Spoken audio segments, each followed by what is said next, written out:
प्रमाणे 17च्या उमेदवार यांच्या धनुष्यबाणाच्या चित्रासमोर बटन दाबून प्रचंड बहुमताने त्यांना विजय करा हीच विनंती करतो आणि थांबतो. जय हिंद, जय महाराष्ट्र. धन्यवाद प्रवीण भाऊ. यानंतर शिवसेनेची मुलूक मैदानी तोफ, पूर्व पट्ट्याचा शिवसेनेचा ढाण्यावाग, शिवसेनेचे उपजिल्हा प्रमुख अजितराव चव्हाण यांना मी विनंती करतो की आपण या सभेला संबोधित करावं. दरम्यानच्या काळामध्ये शिवसेनेचे युवा नेते आदरणीय भाऊसाहेब सावंत पाटील उपस्थित. आपल्याला विनंती आहे आपण व्यासपीठावर येऊन स्थानापन्न व्हायचे.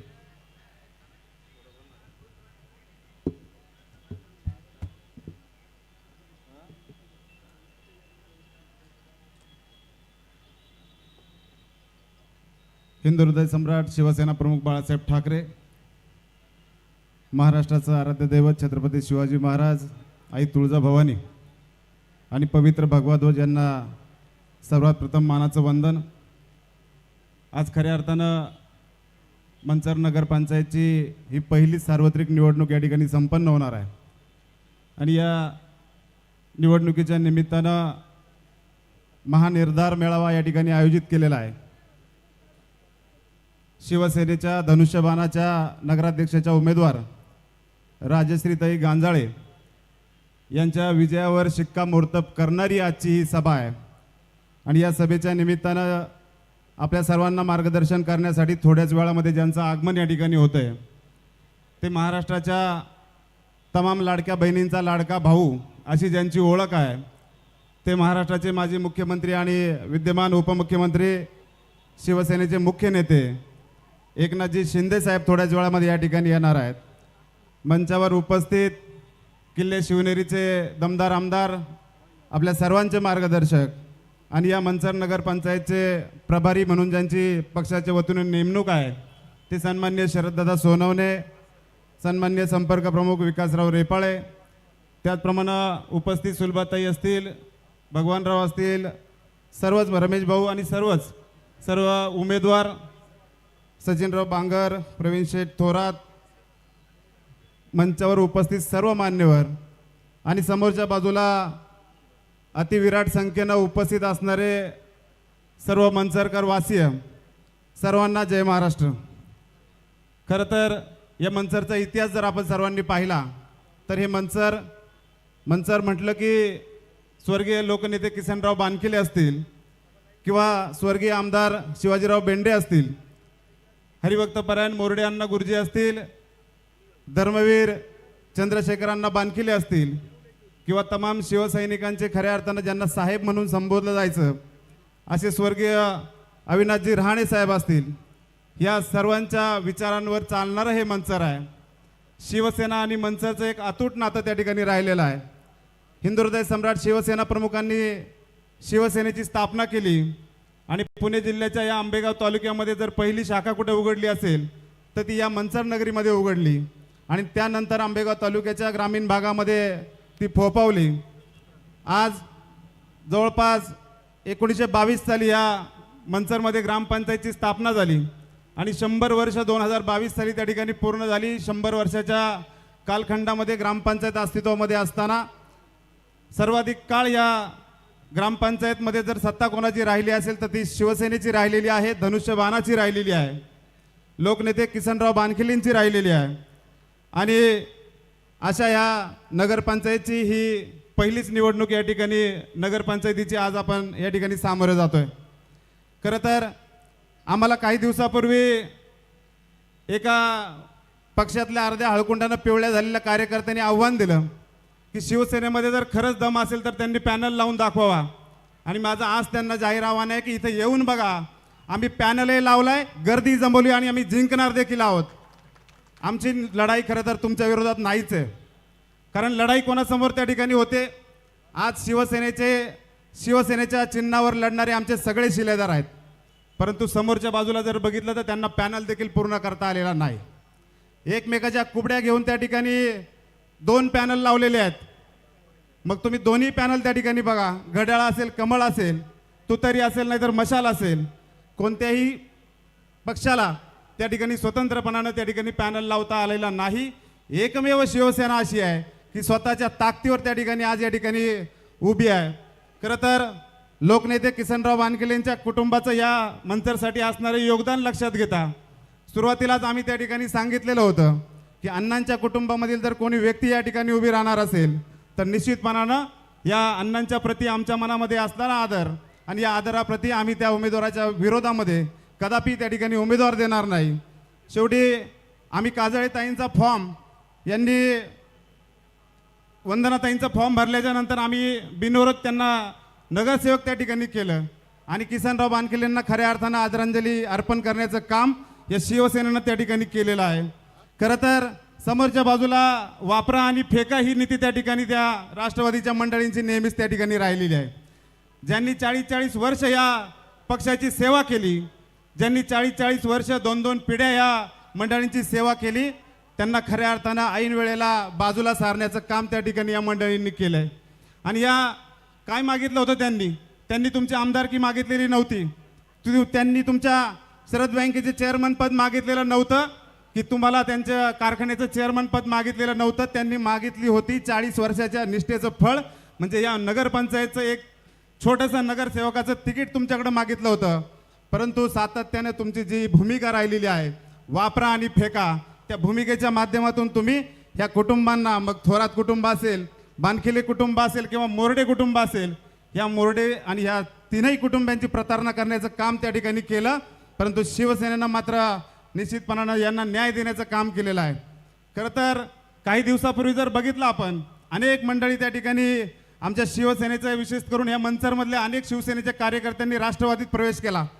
बऱ्याच जणांना अपेक्षा होती किसनराव की आपण त्या ठिकाणी जर राष्ट्रवादीमध्ये गेलो तर या ठिकाणी आपल्याला नगरसेवक पदाचं तिकीट मिळेल. लांडेवाडी गटाला फक्त 2 जागा त्या ठिकाणी मिळाल्यात. उरलेल्या सगळ्या जागा ह्या निरगुडसर गटाला मिळाल्यात. कुठे आहेत आमचे शिवसैनिक? कुठे आमचा शिवाजी राजगुरू? कुठे आमचा रामदास जाधव? कुठे आमचा कल्पेश आप्पा बानखिले? अरे एक ना जवळपास डझनभर कार्यकर्त्यांची वाट लावून टाकली. आज खऱ्या अर्थानं हे जर आमच्यात असते तर त्या सर्वांना न्याय देण्याचं काम या शिवसेनेने केलेलं असतं. आज हे फक्त शिवसेनेच्या कार्यकर्त्यांच्या बाबतीत घडले असं नाही, भारतीय जनता पार्टीच्या कार्यकर्त्यांच्या बाबतीत देखील तेच चालवले. भारतीय जनता पार्टी ज्यांनी खऱ्या अर्थानं या मंचरमध्ये रुजवली त्या संजू भाऊंना बाजूला करण्याचं कट कारस्थान या मंडळींनी केलं. आणि ते सर्व करत असताना प्रवीण शेट्टी हे सगळं बोलणं गरजेचं आहे. खरं तर भारतीय जनता पार्टीशी जी युती झालेली आहे ती युती फक्त नेत्यांची झालेली आहे, खालच्या कार्यकर्त्यांची नाही.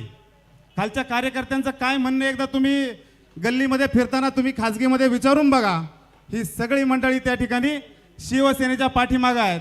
मग तुतारीचे कार्यकर्ते सुद्धा सांगतात की आम्ही दत्ताभाऊच्या पाठीमागे आहोत. याचं कारण असे की या मंचरसाठी ज्याने स्वतःचं सर्वस्व अर्पण केलंय तो दत्ताभाऊ त्या ठिकाणी, आज त्यांच्या पत्नी राजश्रीताई त्या ठिकाणी नगराध्यक्षच्या उमेदवार आहेत. खरं तर या ठिकाणी विकासाच्या बाबतीमध्ये अनेक वल्गना 2-3 दिवस झालेत या ठिकाणी मेळावे सुरू आहेत आणि मेळाव्यांमध्ये सांगितलं जाते की आम्ही या ठिकाणी निधीचा महापौर आणू आणि या मंचरचा विकास करू. पण आम्हाला तर विशेष वाटतंय की गेली 40 वर्ष सत्ता आपल्याकडे आहे आणि तुम्ही कोणत्या पद्धतीचा महापौर या मंचरमध्ये आणणार आहात? एक राज्याचा नेता ते मी साधा आमदार, राज्यातलं वजन कमी झालंय आणि कमी झालेला माणूस महापौर आणू शकतो का हो? त्यामुळं आता या ठिकाणी महापौर वगैरे ह्या सगळ्या गोष्टी आता आम्ही सोडून दिलेल्या आहेत. खऱ्या अर्थानं या मंचरचा विकास जर कोणी केलेला असेल आपल्या सर्वांना ठाऊक आहे. 2022 साली दत्ताभाऊ गांजाळेंच्या नेतृत्वामध्ये या मंचर नगरपंचायतीची स्थापना करण्यामध्ये त्या ठिकाणी दत्ताभाऊंचा सिंहाचा वाटा राहिलेला आहे. या ग्रामपंचायतीची नगरपंचायत करण्यामध्ये दत्ताभाऊंनी त्या ठिकाणी वारंवार मुंबईला हेलपाटे मारलेले आहेत. नगरपंचायत झाल्याच्या नंतर नगरविकास खातं कोणाकडे आहे? सन्माननीय एकनाथजी शिंदे साहेब त्या ठिकाणी मुख्यमंत्री होते आणि नगरविकास खात्याचे मंत्री देखील होते. तुम्ही माजी खासदारांच्या अनेक बाईट त्या ठिकाणी ऐकले असतील की गेल्या 2-2.5 वर्षामध्ये मला जो निधी मिळाला तो माझ्या संपूर्ण कारकिर्दीमध्ये मिळाला नाही. सन्माननीय एकनाथजी शिंदे साहेबांच्या माध्यमातून जवळपास 130 कोटी रुपयांचा निधी या ठिकाणी या मंचरसाठी आला. आता हा निधी ज्या वेळेला आला त्यावेळेला तुम्ही पाहिलं असेल प्रत्येकानं त्या ठिकाणी या निधीचं श्रेय घेण्याचं काम केलं. परंतु एक ओळीचं देखील शिंदे साहेबांचं नाव या मंचरच्या कुठल्याही विकास कामावर त्या ठिकाणी लावण्याची थोडी सुद्धा दानत तुम्ही दाखवली नाही. आज तुमच्या पोस्टरवर शिंदे साहेबांचा फोटो तुम्ही छापता. खरं तर तुमच्या विधानसभेला आमच्या लाडक्या बहिणींनी तुम्हाला वाचवले आणि ही लाडकी बहीण योजनाच मुळात आमच्या शिंदे साहेबांची होती. त्यामुळे तुम्ही जिथं आहात ती केवळ शिंदे साहेबांची कृपा आहे आणि आज तुम्ही त्यांचा फोटो त्या ठिकाणी वापरता, परंतु त्यांचं नाव लावायला तुम्हाला लाज वाटते. याचा खरं तर मंचरकर जनता निश्चितपणाने येत्या 2 डिसेंबरला निर्णय घेणार आहे. आज या ठिकाणी शिंदे साहेबांच्या माध्यमातून जो निधी आलाय, मग बंदिस्त गटार असतील, काँक्रीटचे रस्ते असतील, तुमचं ऑडिटोरियम असेल किंवा बाजारतळ असेल, एक ना अनेक कामं त्या ठिकाणी झाली. परंतु ही सगळी कामं होत असताना ह्या सगळ्या कामाचं श्रेय तुम्ही घेतलं. या सगळ्या कामावर तुम्ही कॉन्ट्रॅक्टर नेमलेत, त्यांच्याकडून काय कमिशन घेतलं, काय केलं तुमचं तुम्हालाच ठाऊक. परंतु हे सगळं करत असताना ज्या नगरपंचायतच्या प्रशासनाने या ठिकाणी अनागोंदी कारभार केला त्याच्यावर मात्र तुम्ही वचक ठेवू शकला नाहीत. हा जनतेचा पैसा वारेमाप पद्धतीनं खिशात घालण्याचं पाप त्या ठिकाणी प्रशासकानं केलं. मग तुम्ही त्या ठिकाणी गप का होतात? तुमचा काही त्याच्यामध्ये वाटा होता की काय, अशी शंका सर्वसामान्य मंचरकरांच्या मनामध्ये आली. आणि या सगळ्या मोर्चा विरोधामध्ये अरे ज्याने ही नगरपंचायत स्थापन केली, एवढा मोठा निधी आणण्यासाठी रात्रंचा दिवस केला, दत्ताभाऊ मात्र त्या ठिकाणी या विरोधामध्ये लढताना आपण सर्वांनी पाहिलं आहे. दत्ताभाऊ केवळ या विरोधामध्ये लढला असं नाही, दत्ताभाऊची अनेक आंदोलन आहेत. संपूर्ण आयुष्य मंचरसाठी ज्याने समर्पित केलेला असा दत्ताभाऊ आहे. मग बिबट्याचं आंदोलन तुम्ही सर्वांनी पाहिलं असेल. अक्षरशः बिबट्याच्या पिंजऱ्यामध्ये बसलेला दत्ताभाऊ आम्ही पाहिला.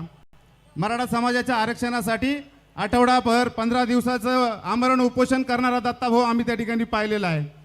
या भ्रष्टाचाराविरोधामध्ये उपोषण करणारा दत्ताभाऊ आम्ही पाहिलेला आहे.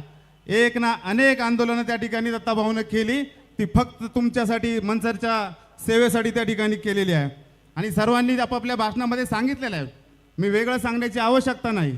करोनाच्या काळामध्ये तुमच्या आमच्या घरातली माणसं मरत असताना आपला कुटुंब प्रपंच वाऱ्यावर सोडून जर खऱ्या अर्थानं कोणी या मंचरच्या आणि संपूर्ण तालुक्यातल्या जनतेच्या सेवेसाठी जर कोणी असेल तर तो केवळ आणि केवळ दत्ताभाऊ आहे.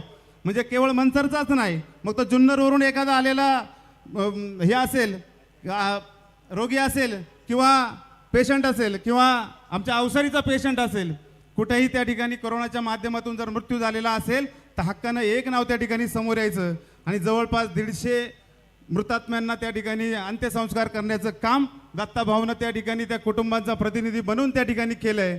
ज्याने करोना काळामध्ये तुमची साथ दिली, आज त्याचं उतराई होण्याची वेळ त्या ठिकाणी आलेली आहे. मंचरकर जे आज इथं उपस्थित असतील किंवा जे ह्या सभेला आपल्या मोबाईलच्या माध्यमातून लाईव्ह पाहत असतील, त्या सर्वांना माझी नम्रतेची विनंती आहे, करोनाचा तो भयान काळ आठवा.